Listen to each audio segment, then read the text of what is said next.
Everyone. I am Rachel Peniston, Manager of Partnership Programs for the NFCC, and your host once again for today's Financial Facts Chat. If you're joining us on Facebook and YouTube, we're certainly glad to have you with us, so thank you.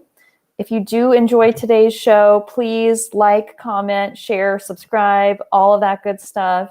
That helps demonstrate your support for this channel and for nonprofit financial education.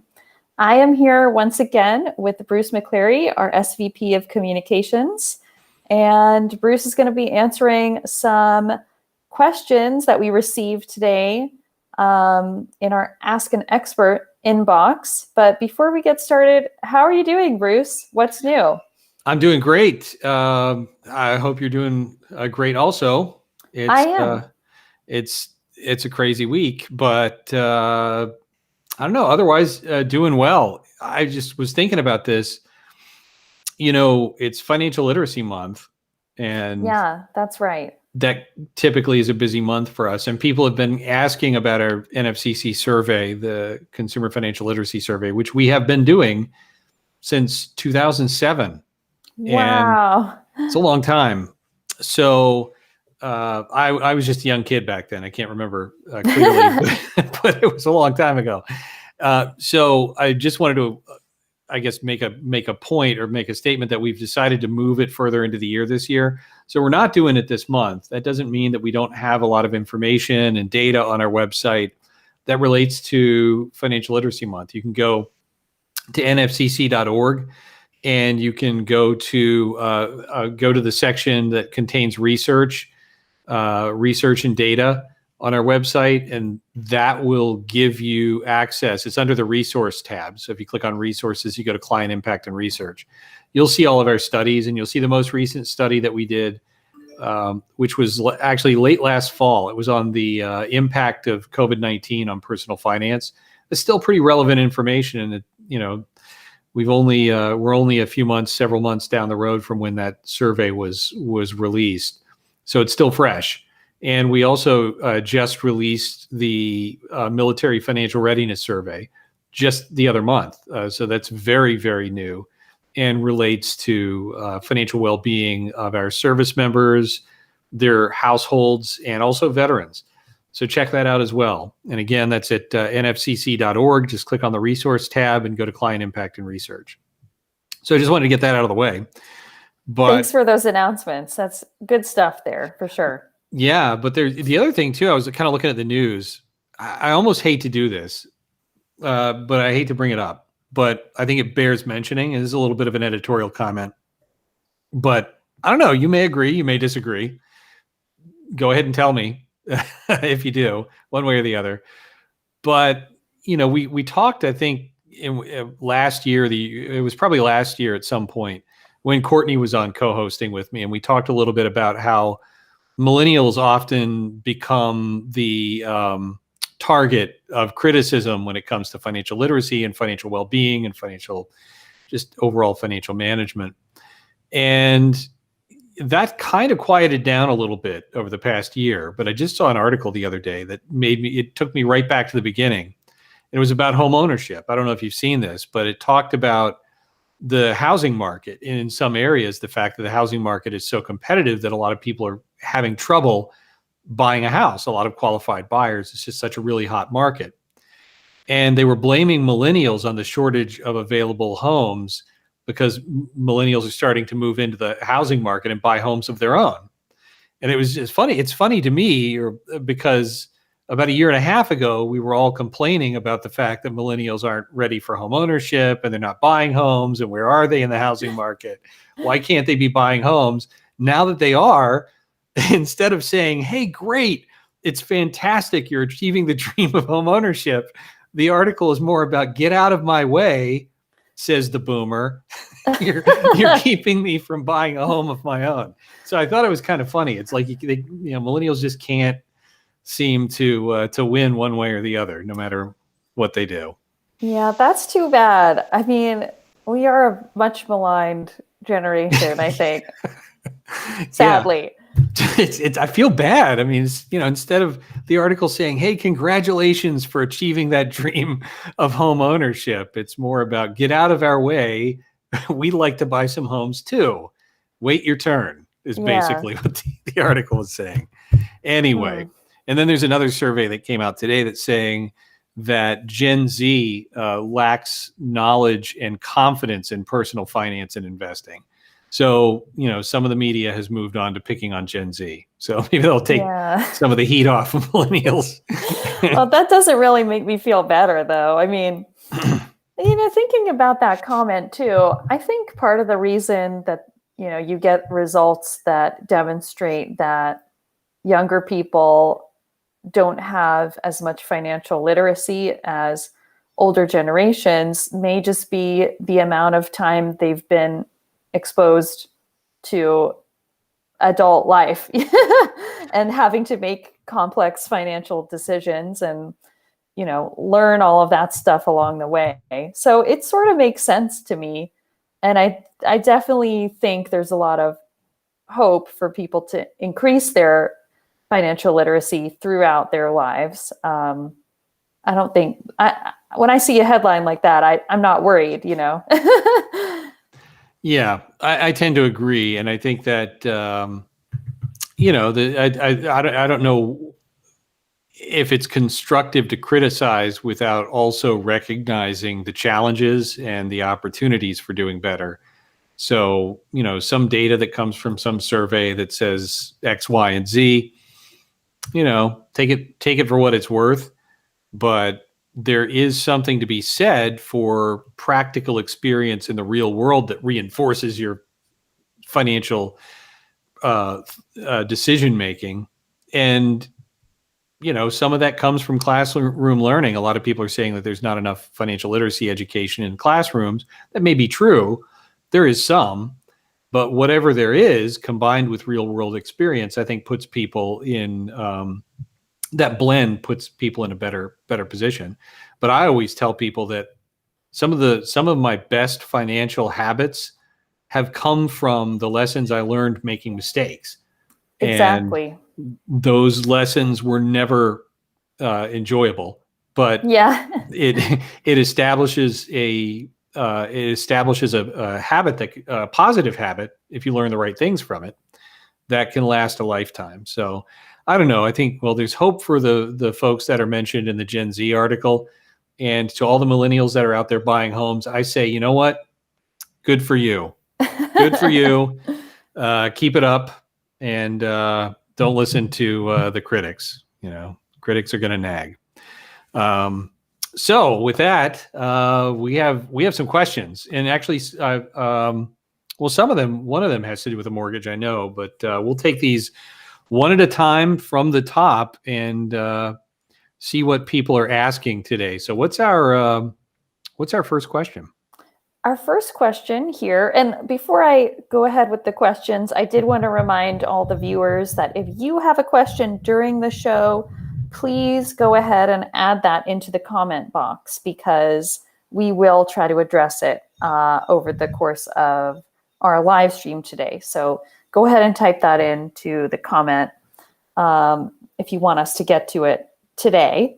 But going on to our questions that we've collected in our inbox, our first one is, my mother is elderly and she's amassed a very high credit card bill. Is there any responsibility of the credit card company to not allow the amount to grow to that level that it already has? What do you think, Bruce?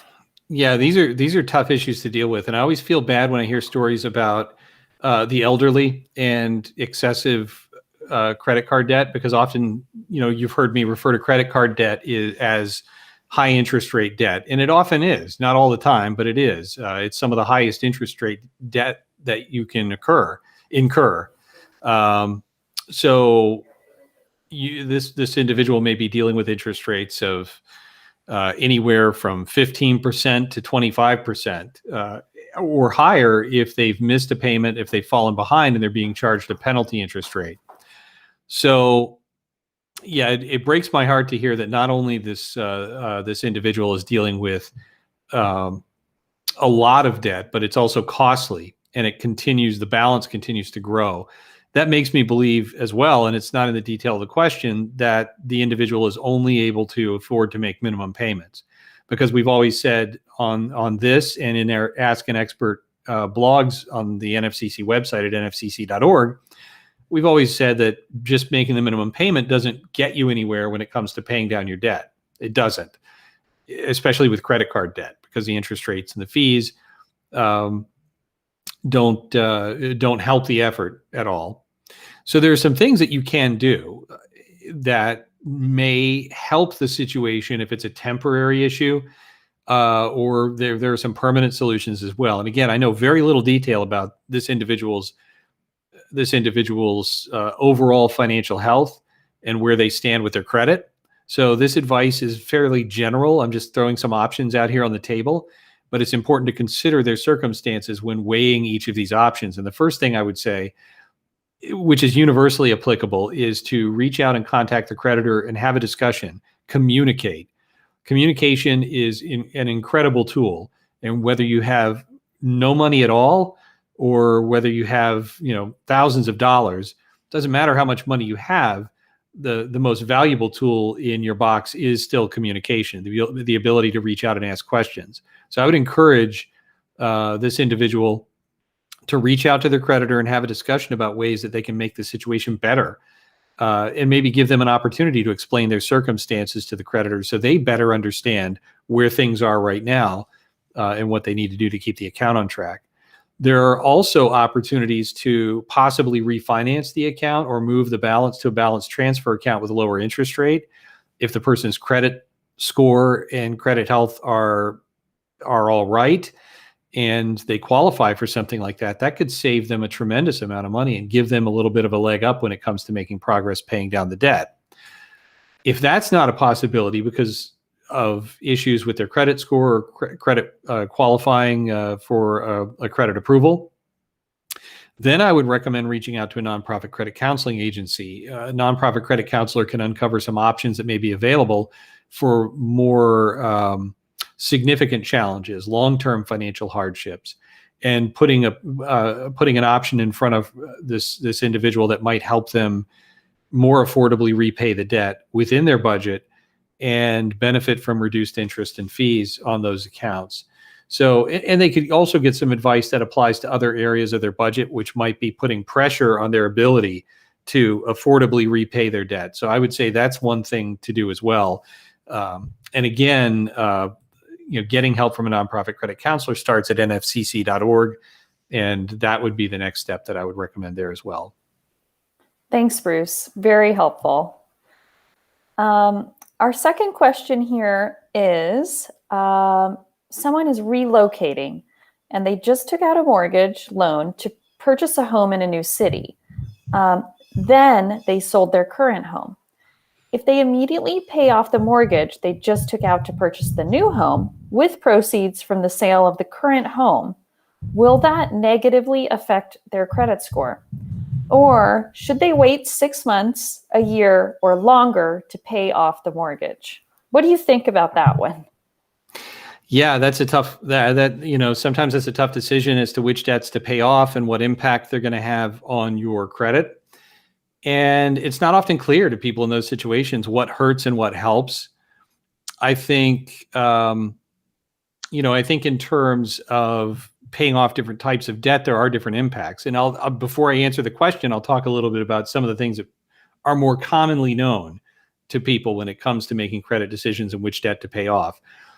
You've always heard us talk on this program about paying off credit card debt and how you have to be careful about how you do it, because if you shut down a bunch of revolving credit card accounts, it'll lower the amount of available credit down closer to the balances that you owe.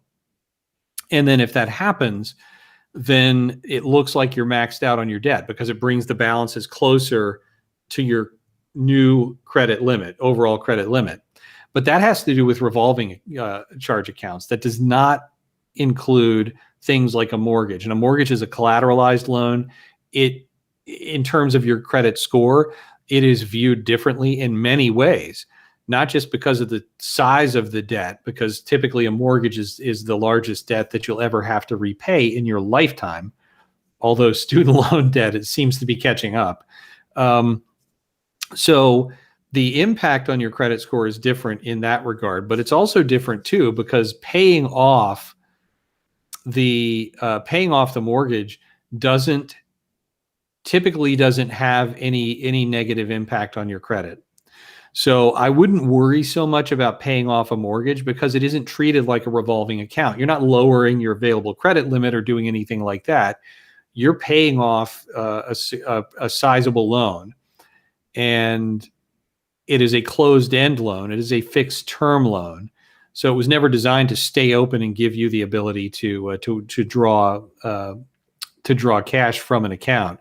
So my advice is, don't worry about the impact of the mortgage. It's not likely to have any kind of lasting impact. Even if it does have a negative impact, it's not going to be tremendously. It's not going to cause your credit score to tank. So any activity does have some kind of a varying degree of impact on your credit score. But again, a mortgage payoff, it's probably one of the things you have to worry about the least when it comes to your credit health and your credit report. So don't worry about that at all. And don't worry about the timing of that. But for other types of accounts like revolving accounts, that's where you have to be a little bit more strategic. And there's content on our website about that. So if you go to nfcc.org and you go to our blogs, you can find out more information about deciding which debt to pay off and the timing of it and what impact it might have on your credit. Thanks, Bruce. Our third question today here is, I have a private student loan with Wells Fargo. I've been given a 30% settlement offer from them. My cosigner is trying to buy a home. Should I wait to see if the debt will be charged off, or should I accept the settlement offer? My priority is that the cosigner is able to buy the home. Yeah, and I certainly appreciate that question, because when there's a lot at stake when somebody's in the home buying process, and we've talked about this before as well. There's certain things you should do when you're on track to buy a home, and there's certain things you should not do. And it's like diffusing a bomb. Which wire do you cut? The red one, the green one, or the yellow one? Sometimes it can feel like that kind of pressure when you're making financial decisions in the lead up to buying a home and to qualifying for a mortgage.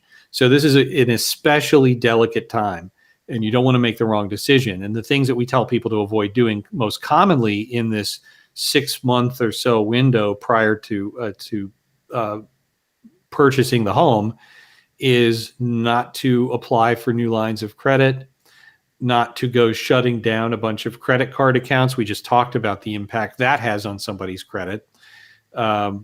And not to miss payments on accounts that you currently have, and to make sure that all your accounts remain in good standing during the time that you're applying for your mortgage. Those are just the very basics. There's more, but that's essentially the basics. So what seems to be at play here is that there is a private student loan debt where a settlement has been negotiated, and this individual is given the opportunity to walk away without the obligation to repay the entire debt, but only paying a percentage. And I believe you said that's 30%, right? 30% settlement. So, it sounds like a pretty good deal to me. But what you may want to do is, and again, it all depends on the timeline here, but you may want to communicate to the lender, let them know the circumstances surrounding the timing of the different things that are happening for you right now, and see if they'd be willing to accommodate you on the timing of fulfilling that settlement offer. So that gives your cosigner enough time to go ahead and complete the purchase of the home without any new activity taking place. Because when a debt shows that it's settled for less than the full balance on a credit report, that does not look as good as a debt that is paid in full. So you can fully expect that this is not going to have the most positive impact on your credit when you settle the debt. It'll have a positive impact on your bottom line, on your budget, but your credit is likely to take a hit because of the way a settlement is different from paying an account in full. So that's how it could that's how it could adversely affect the cosigner. But I imagine that also if the debt is past due, and that's what brought you to this point of settlement, that the current status of the account is probably not helping the cosigner either. So you've got a couple of things to consider. Both are not working in your favor, but it would help to communicate with the lender and see if you can buy some time so that at least the purchase of the home can take place. It also may be worthwhile to consider the negative impact of the past due status of the account, if in fact it is already past due, and any benefit from settling before the account gets worse off. Because the flip side of this may be true in that case. It may end up being better for you to go ahead and show that that has been resolved and have it reflect that the debt's been settled, rather than let the debt continually get worse and worse and worse and fall further and further behind, which could then put the purchase of the home in jeopardy for the cosigner. So without knowing a lot of the additional details here, it's kind of hard to say which would be the better option. But I think those are the choices that you have in front of you. Either you wait to settle if the account is in good standing, which I doubt that it would be if you're given a settlement offer like that. But if it is, you don't want to tinker with that the good standing status of the account. If it's past due, you may be in a situation where the settlement could actually improve things, but the impact of that is not going to be significant, most likely, but it could work in favor of the cosigner. But again, that's a tough call. That's a tough call. Thanks, Bruce. Yeah, sometimes it's hard to address these if you don't have the specific cases, but I think it's definitely good to have that insight in a general sense. Mm-hmm. Okay, I think this is our last question. What is the best way to deal with bad debt, meaning written off, that is 3 years old? Do you settle, pay in full, wait out the remaining 3 or 4 years? These are referring to several accounts between $600 and about $2,000. And this person adds that no company has attempted to sue to their knowledge. What do you think? Well, that's good news that no company has attempted to sue at this stage, especially when you consider that the debt is 3 years past due in some cases, and you've got varying balances there. What I think is happening here, there are a couple of things happening here. First of all, what you should probably do first is take a look at the debt that you owe, pull a copy of your credit report if you haven't done so already, to see who is collecting the debt that you owe, who is listing it on your credit report. Because chances are, when it's that far past due, it's probably gone to a third-party debt collection agency that has sold it to another collection agency that may have even sold it to yet another one. So your debt has probably changed hands a number of times, again, depending on the amount of money that you owe, the type of account, et cetera. So pulling a copy of your credit report, if you go to annualcreditreport.com, that's where you can get a free copy of all of your all three credit bureaus, and you can look at the details and see who has what debt, who's collecting what debt. If you haven't had communication from these debt collectors, it's a good way to kind of check the lay of the land. The next thing you should probably do is take a look at the status of each account. These accounts are likely charged off, but what else has happened? It may actually be in your favor to go ahead and look at the balances, prioritize the debt from highest to lowest balance, and then see if it's possible to reach out to some of these creditors and negotiate your own settlement. You can settle for less than the full balance with some of these debt collection agencies, especially on really old debt that they haven't been able to collect a penny on. for years. So they may be very willing and inclined to settle the debt. But before you reach out, what you need to do is also check out the statute of limitations on debt collection. It doesn't seem like you're in danger of being past the statute of limitations based on the information you provided. 3 years is not a long time. And some of these statutes of limitations allow debt collectors to pursue the debt, to pursue legal collection efforts over a period of 5 years or so, sometimes even more than that. There's a really good website. It's NOLO is the name of the website. And they have a really good chart on their website that tells you what the statute of limitations on debt collection is for each state, because it's set by state. So I would recommend using their website, using their chart, going and looking and seeing where the statute of limitation is.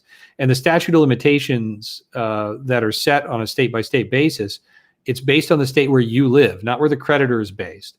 So these creditors could be based anywhere in the country, but the law protects you where you live. So you would look up your own state and see what that statute of limitations is. And then it's also a good idea, if you haven't already done so, to look up the Fair Debt Collection Practices Act, the FDCPA. And you can look that up by going to the CFPB website, the Consumer Financial Protection Bureau, cfpb.gov. And they have a pretty good overview of how you're protected in terms of the laws and the rules that the debt collection agencies have to abide by. I think once you've done the prep work there, you can feel comfortable about who to reach out to and what to ask for when it comes to working out these arrangements with your creditors. What you should not do is get too comfortable with the fact that they haven't contacted you or that they haven't taken legal action against you to sue or to garnish your wages, because you don't know if that's something that somebody may be in the process of doing or may do sometime later on down the road. And it is possible that a debt can sit around for a while, and then all of a sudden the debt collection agency decides, okay, well, we're going to go ahead and try to take this person to court and maybe garnish their paycheck to get the money. And once that account goes to court, depending on the state where you live, and if a judge awards in their favor, then they can go ahead and start using other means to directly take money out of your paycheck, or attach your savings or checking account or other types of wages. So you want to be careful there. You don't want to assume that they're not going to take action because they haven't done so already. That's why I'll go back to what I said earlier in the program. It's probably a good point to wrap up on. Communication is your best tool, but informed communication protects you. So make sure you look up all the information that I just talked about before you reach out and talk to a creditor, and then maybe you can either settle the debt or you can work out some kind of a payment arrangement. If you're dealing with a lot of these accounts, it's a good idea to go to nfcc.org and talk to a credit counselor before you make any decision, because a credit counselor may be able to provide you with some options that you may not have thought of, and may be more directly assistive in helping you over some of your bigger financial challenges, because these accounts are past due for a reason. And so instead of treating the symptoms, let's treat the issue, and a credit counselor can help you overcome some significant financial challenges so that you can better manage your debt, more affordably repay the debt, and then you can think about ways you can work out arrangements with some of these creditors. And of course, you can reach a credit counselor by going to nfcc.org, and you can do that anytime you like. Thanks, Bruce. Well, we actually don't have an update on our latest personal finance challenge yet, because we are working on setting up some time with our NFCC member agencies so that we can chat with them and learn about the process of going through a credit counseling session. So stay tuned for our update on that to come soon. I'm also not seeing any questions in the chat box here today. So I think that about wraps up our show. Just to say thank you all for joining us. We love doing these Ask an Expert sessions where we'll answer your questions. Certainly like, subscribe, share, and we very much look forward to our show next week. And thank you, Bruce. Yeah, thanks, Rachel. It was fun answering those questions. I hope the information was helpful. And if anybody wants to get back in touch or to ask another question, you can ask us any question you like anytime between programs by going to nfcc.org and clicking on Ask an Expert. We have a team of experts that will answer questions, and we make sure that you either get your answers here on the program or you get answers directly by email, or sometimes we'll even feature the answers in a blog. We never reveal the identity of the people asking the questions, but we always make sure that the advice that we give is specific to what we're being asked, just as we did today on the program. So feel free to visit nfcc.org and use the Ask an Expert feature. And just as I posted right here below, you can also visit nfcc.org to connect for one-on-one counseling from an NFCC certified credit counselor. It's also housing counseling, student loan counseling, small business owner financial coaching, and a lot of other stuff. So check us out. All right. Thanks, everyone.